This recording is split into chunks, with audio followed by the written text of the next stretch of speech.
என்ன சின்ன பொண்ணு இந்த பக்கம்?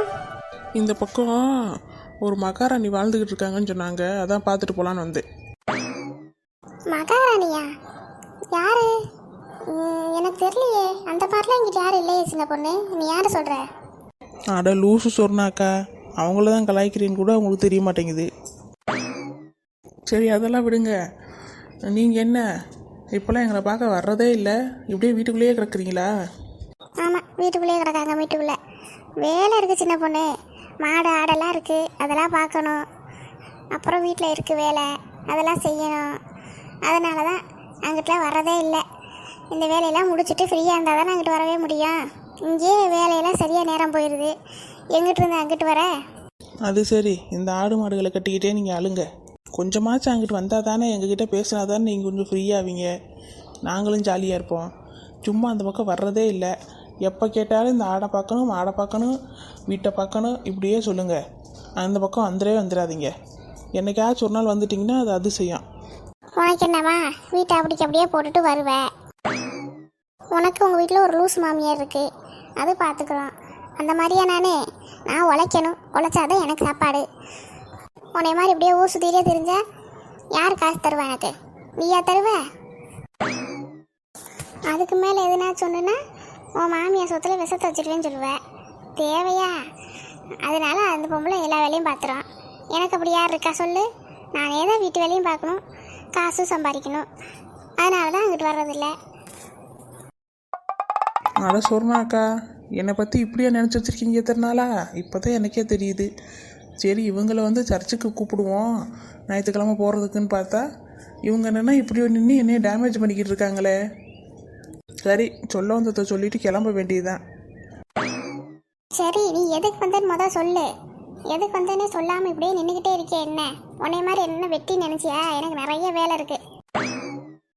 ஆமாம், நீங்கள் இங்கேருந்து நடந்து போகலைன்னா இந்த உலகம் சுத்தாதுல்ல. இங்கே பாரு, என்ன விஷயம், எதுக்கு வந்த அதை சொல்லு. சும்மா அப்படி என்கிட்ட லூசுத்தனமாக பேசிக்கிறேன்னு வச்சுக்கோ, நான் பொறுமையெல்லாம் இருக்க மாட்டேன், அடிச்சு போடுவேன். சரி, கோவப்பட்டு தொலையாதீங்க. நான் சொல்கிறத கேளுங்க. நான் இந்த வாரம் சர்ச்சுக்கு போகிறேன். ஓ, அதை எதுக்கு என்கிட்ட சொல்லிக்கிட்டு இருக்க?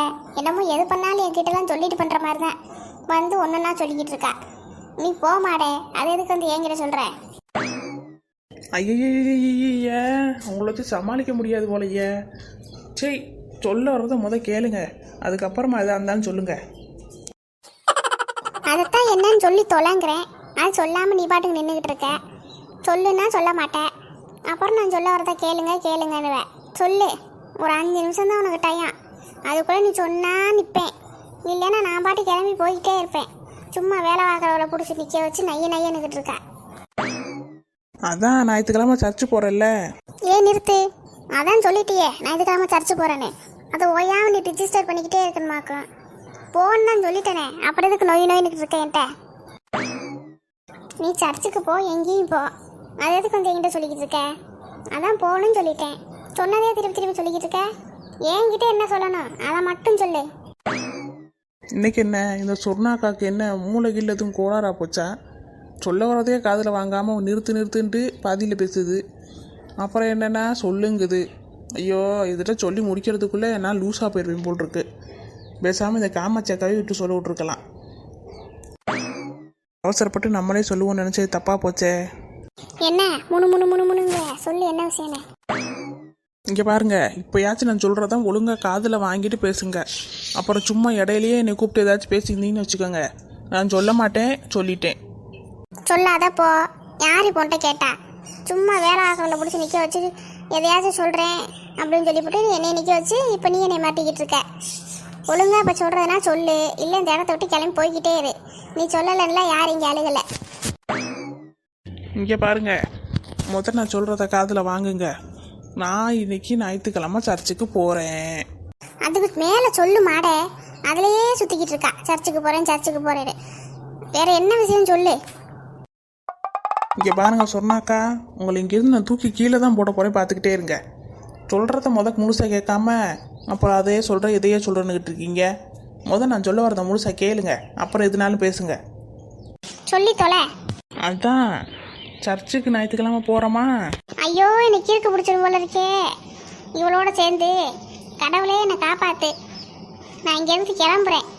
சும்மா சுற்றி சுற்றி சர்ச்சுக்கு போகிறோமான்னு என் ஜீவனை வாங்குறாளே. என்னை காப்பாற்ற யாருமே இல்லையா கடவுளே? எக்கா, நான் சொல்ல வரத முழுசாக கேளுங்கக்கா.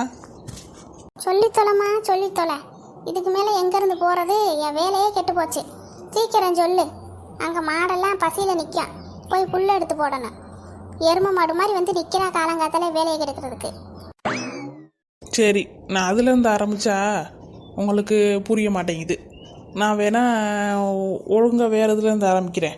ஆ, நீ எதுல இருந்தாச்சும் ஆரம்பிச்சுட்டு இங்கேருந்து கிளம்பு. ஐயப்பா, உங்ககிட்ட பேசினாலே காலையில் எனக்கு கிறுக்கு பிடிக்கிற மாதிரி தான் இருக்குது. இனிமேல் ஏதாச்சும் சொன்னா காலங்காத்தால வராத சின்ன பொண்ணு. எதுவாக இருந்தாலும் மத்தியானமோ இல்லை சாயங்காலமோ நைட்டோ கூட சொல்லு. அதுவும் ஃபோன் அடிச்சு சொல்லு. உன் மூஞ்செல்லாம் கொண்டு வந்து இங்கே நேரில் காமிச்சிடாத. அதுவும் காலங்காத்தால என் வேலையை கெடுக்கிறதுக்குன்னு சொல்லிட்டு கிளம்பு. சரி, இந்த வாரம் ஞாயிற்றுக்கிழமை நம்ம வெளியே போகிறோம். வர்றீங்களா வரலையா? வேற எங்கேயும் இல்லை, நான் போகிற சர்ச்சுக்கு தான். வந்தீங்கன்னா சொல்லுங்கள், உங்களையும் சேர்த்து கூட்டிகிட்டு போகிறோம். இதை சொல்கிறதுக்கு தான் நானும் ரொம்ப நேரம் போராடிக்கிட்டு இருக்கேன். உங்ககிட்ட சொல்லவே முடியல. அதை வந்த உடனே சொல்கிறதுக்கு என்ன உனக்கு? சும்மா சுற்றி வளைச்சி பேசிக்கிட்டு இருக்கா. வந்த உடனே சர்ச்சுக்கு போகிறோம் நீங்கள் வர்றீங்களான்னு கேட்டிருந்தா வேலை முடிஞ்சு போயிருக்கான். அவள் சுற்றி வளைச்சி என்னையும் டென்ஷன் ஆக்கி காலங்காத்தால. சரி, எப்போ போகிற? எத்தனை மணிக்கு போகிற? எங்கேருந்து போகிற? யாரெல்லாம் வர? ஏ அம்மா, இந்த குட்டி மண்டைக்குள்ளே எம்பிட்டு கொஸ்டின்னு? என்னைக்காச்சும் கொஸ்டினே கேட்காம நீங்கள் கிளம்பியிருக்கீங்களா வாரேன்னு? எதுக்கு இப்படி கொஸ்டினாக கேட்டு மனசில் உயிரை வாங்குறீங்க? நீங்கள் கேட்குற கேள்விக்கெல்லாம் பதில் சொல்லணும்னா இன்னைக்கு பூரா ஆகும். பதில் சொன்னா தான் நான் வருவேன். பதில் சொல்லலைன்னா நான்லாம் வரமாட்டேன். யார் வர்றா, எங்கே எப்படி போகிறோம், எங்கேருந்து போகிறோம் எல்லாம் எனக்கு சொல்லணும். விவரமாக சொன்னால் மட்டும்தான் நான் வருவேன். சும்மா இஷ்டத்துக்கெல்லாம் என்னால் வர முடியாது. யாருக்கு தெரியும்? இங்கேருந்து சர்ச்சுக்கு போவோன்னு கூட்டிகிட்டு போவேன். என்னை மட்டும் கூட்டிகிட்டு போய் என் மேலே இருக்க கடுப்பில் எங்கேயாச்சும் என்னை தூக்கி போட்டு வந்துட்டேன்னா நான் என்ன பண்ணுறது? அதனால எதுவாக இருந்தாலும் நீ சொல்லு. நீ சொன்னதுக்கப்புறம் தான் எங்கே போகிறோம் என்ன ஏதுன்னு தெரிஞ்சதுக்கப்புறமா தான் நான் வருவேன். வர்றதை பற்றி யோசிக்க கூட செய்வேன்.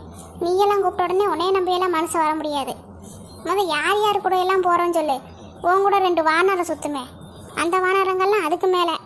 அது கூட மட்டும் போகிறோம்னா நான் கண்டிப்பாக வரல. சரி, டோட்டல் டேமேஜ். இந்த சொர்ணாக்காவை எப்படி சமாளிக்க போகிறனோ? இனி இவங்க கேட்குற கேள்விக்கெல்லாம் பதில் சொல்லி கூட்டிகிட்டு போகிறதுக்குள்ளே விடிஞ்சு போயிடும். இதில் நான் சுற்றி வளைச்சி பேசுகிறேன்னா இந்த கொடுமையெல்லாம் எங்கே போய் சொல்கிறது? இவங்க எல்லாரையும் ஒரு இடத்துக்கு சேர்த்து கூட்டிகிட்டு போகிறதுக்குள்ளே எப்பா மூச்சு வாங்கிடுது. சரி, தனியாக போகிறோமே, எல்லோரும் சேர்த்து கூட்டிகிட்டு போகலான்னு பார்த்தா ஆளுக்கு ஒரு விதமாக கேள்வி கேட்குறாங்க. ஆனால் இது மட்டும் எல்லா கேள்வியும் சேர்த்து ஒரே ஆள் கேட்குது. எப்பா முடியலப்பா. இந்த சொர்ணா அக்காவை இனி என்ன தான் செய்கிறதுன்னு தெரியல. அடிக்க சொல்லு திட்ட சொல்லு நல்லா செய்வாங்க. ஆனால் இந்த கேள்விகளெல்லாம் என்னைக்கு விடுறாங்களோ அன்னைக்கு தான் அவங்க ஊருப்படுவாங்க. என்ன உனக்குள்ளே யோசிச்சுட்டு இருக்க? சொல்லு என்னன்னு. அதாவது சர்ச்சுக்கு போகிறோமா? ஐயோ ஐயோ, எனக்கு இருக்கு பிடிக்குதே. சொன்னதையே திருப்பி திருப்பி சொல்கிறாளே. பைத்திய கை மாதிரி ஆக்குறாளே. நீ இங்கேருந்து போயிரு சின்ன பொண்ணு, இங்கேருந்து போயிரு. நான் டென்ஷன் நானே இருக்க மாட்டேன். இங்கேருந்து போயிரு. ஐயோ இருங்க. நீங்கள் அவ்வளோ கோவப்படுற அளவுக்குலாம் ஒன்றும் இல்லை. இருங்க, நான் சொல்கிறேன். எத்தனை தடவை சொல்கிறேன் உனக்கு சுற்றி வளைச்சி பேசாதுன்னு? திருப்பி இருந்து ஆரம்பிக்கிறேன். சொல்லி தொலை. ஏக்கா, இங்கேருந்து நம்ம எல்லாரும் தான் போகிறோம். காமாட்சி அக்கா, நீங்கள், நான், ராணி அக்கா, காமாட்சி அக்காவோட தங்கச்சி, அப்புறம் பூமா, எல்லோரும் சேர்ந்து தான் போகிறோம். காமாட்சி அக்காவோட தங்கச்சியா? நீ என்ன லூஸ் மாதிரி பேசிக்கிட்டு இருக்க? காமாட்சி அக்காவோட தங்கச்சி எங்கே இங்கே இருக்காங்க? அவங்க தான் அவங்கக்கிட்ட பேச மாட்டேன்னு சொன்னாங்களே. அதுக்கு தான் கொஞ்சமாச்சும் இந்த உலகத்தில் இருக்கணுங்கிறது. எப்போ பார்த்தாலும் வேலை பார்த்துக்கிட்டே சுற்றினா எப்படி உங்களுக்கு ஊருக்குள்ளே என்ன நடக்குது, எங்களுக்கு எங்ககிட்ட என்ன நடக்குது, என்ன ஏது எல்லாம் தெரியும். எதையுமே கண்டுக்கிறது இல்லை. இப்படியே வேலை உண்டு, நான் உண்டு, வீடு உண்டுன்னு கிடந்தா அப்புறம் இப்படி தான் இருக்கும். அதுக்காக உன்னை மாதிரி என்ன விடுஞ்ச உடனே ஊரா சுற்ற சொல்கிறேன்? நீ ஊர் சுற்றினா நீயே என்ன காசு கொடுப்ப? ஏம்மா விடுங்கம்மா, உங்ககிட்ட கேட்டது தப்பு தான். நான் சொல்கிறத காதில் வாங்குங்க. அவங்க தங்கச்சியெல்லாம் இங்கே வந்துட்டாங்க. அவங்க தங்கச்சியோடு அவங்க சேர்ந்துட்டாங்க. அப்படியா? என்ன சின்ன பொண்ணு சொல்ற? இதெல்லாம் எப்போ நடந்துச்சு? ஏக்கா அதெல்லாம் எப்போவோ நடந்துச்சு. அவங்க தங்கச்சி வீட்டுக்கு இவங்க போய் அப்புறம் ஒரு வாரம் நீ வந்து அங்கே தங்குன்னு சொல்லி அவங்க நேற்றுலேருந்து இங்கே தான் இருக்காங்க. அவங்க தங்கச்சி ஒரு வாரம் இங்கே தான் இருப்பாங்களாம். நீங்கள் வேணால் போய் ஒரு எட்டு பார்த்துட்டு வாங்க. இப்படியே என்ன நடக்குது ஏது நடக்குதுன்னு வீட்டுக்குள்ளேயே இருந்தால் உங்களுக்கு என்ன தெரியும்? இல்லைன்னா எங்ககிட்டயாச்சும் கொஞ்சம் பேசணும். எங்ககிட்ட பேசினாலே நீங்கள் கத்த ஆரம்பிச்சிடுங்க. ஆமாம், உங்ககிட்ட பேசுகிற அளவுக்கு தான் நீ நடந்துக்கிற. எதையாச்சும் சொன்னால் சுற்றி வளைக்காம இதுதான் விஷயம் அதுதான் விஷயம்னு சின்னதாக சொல்லி பழக்கம் இருக்குது. ஆனால் நீ மட்டும் எப்படி சொல்லுவ? ஊரை சுற்றி மூக்கை சுற்றி நாக்கை சுற்றி சொல்லுவ. அப்புறம் எங்கிட்ட இருந்து உங்ககிட்ட பேசுறது? உங்ககிட்ட பேசினாலே எனக்கு இருக்கு பிடிக்கிற மாதிரி இருக்குது, இல்லை மண்டை வெடிச்சிடும் உங்ககிட்டலாம் மனுஷன் பேசினேன். அப்படியா? அப்போ சரி, நான் எதுவும் சொல்ல மாட்டேன், நான் கிளம்புறேன், போங்க. சொல்லிட்டு போமா, ஆரம்பிச்சு விட்டுட்டு அப்படியே போவா. எப்படி போனாங்க, எங்கே அப்படி எப்படி போய் அவங்க தங்கச்சி அவங்க பார்த்தாங்க, என்ன ஏது சொல்லு, எதுவாக இருந்தாலும் சொல்லிட்டு போ. யாரோ ஒருத்தர் எனக்கு வேலை அதிகமாக இருக்குது அப்படி இருக்குது இப்படி இருக்குன்னு ஒரு 2 வாரத்தை பேசுகிறதுக்கு முன்னாடி தாமு தூமுன்னு குதிச்சுப்புட்டு இப்போ காமாட்சி அக்கா அவங்க தங்கச்சி வந்திருக்காங்கன்னு சொன்ன உடனே இவங்களுக்கு வேலையெல்லாம் மறந்து போச்சு. அப்படி இல்லை சின்ன பொண்ணு, வேலை இருக்கதா செய்யுது. ஆனால் அவங்க தங்கச்சி வந்திருக்காங்கன்னு சொல்கிற பார்த்தியா? என்ன ஏதுன்னு தெரிஞ்சாதானே நானும் போய் ஒரு தடவை பார்த்துட்டு வர முடியும் அவங்கள. என்ன ஏதுன்னு தெரியாமையே போய் பார்க்கலாம், போய் பார்த்துட்டு வாங்க, போங்க. உங்ககிட்ட மனுஷன் பேச முடியுமா? முதல் நீங்கள் எது கிளம்பு, எனக்கு வேலை கிடக்கு, நானே கிளம்புறேன். நானே போய் காமாட்சியாக்க வீட்டில் என்ன ஏதுன்னு பார்த்துக்கிறேன். உங்ககிட்ட கேட்குறதுக்கு சும்மா இருக்கலாம். நான் கேட்காதீங்க, யார் உங்களை கேட்க சொன்னா? போய் உங்கள் வேலையை பாருங்க, போங்க போங்க. பார்த்துட்டு அப்படியே காமாட்சி அக்கா வீட்டுக்கு போங்க. அது எங்களுக்கு தெரியும், நீ போய் உன் வேலையை பாருப்பா. சரி, இவ்வளோ மரியாதை சொன்னதுக்கப்புறம் போகாமல் இருப்பேனா? நான் கிளம்புறேன், பாய். எப்பா இவளெல்லாம் எங்கள் வீட்டில் எப்படித்தான் வச்சு சமாளிக்கிறாங்களோ தெரியல.